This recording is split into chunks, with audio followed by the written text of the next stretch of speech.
and a believer must exercise the same caution in accusing a believer of disbelief as one would in issuing a verdict for someone's execution.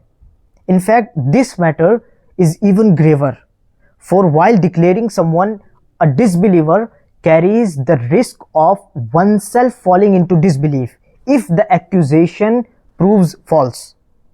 Understood?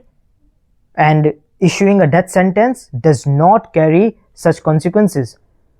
So, and if in truth the person being accused retains even a shred of faith in their heart, then the label of disbelief, then the accusation of disbelief will rebound upon the accuser.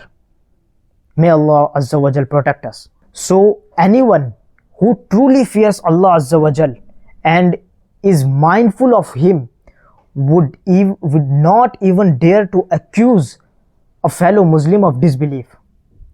Declaring a Muslim to be a disbeliever is akin to cutting through the very rope of unity that Allah Azza wa Jal has provided to bind Muslims together as one nation, one ummah.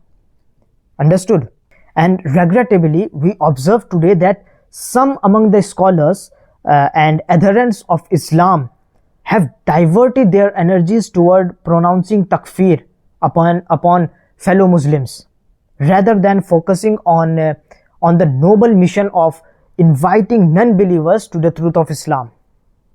And this tendency not only reflects a profound misunderstanding of Islamic principles, but also creates unnecessary divisions within the ummah, within the nation, weakening the very strength and the foundation upon which it stands.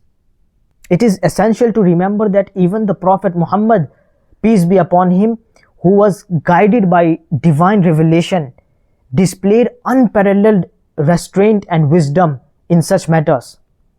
His focus was always on bringing hearts closer to Allah Azza wa Jal, on guiding them rather than condemning them, and on nurturing faith rather than extinguishing it. So it is essential for us to understand this. May Allah Azza wa Jal guide us and grant us wisdom and enable us to walk steadfastly upon the straight path, upon Sirat al-Mustaqim.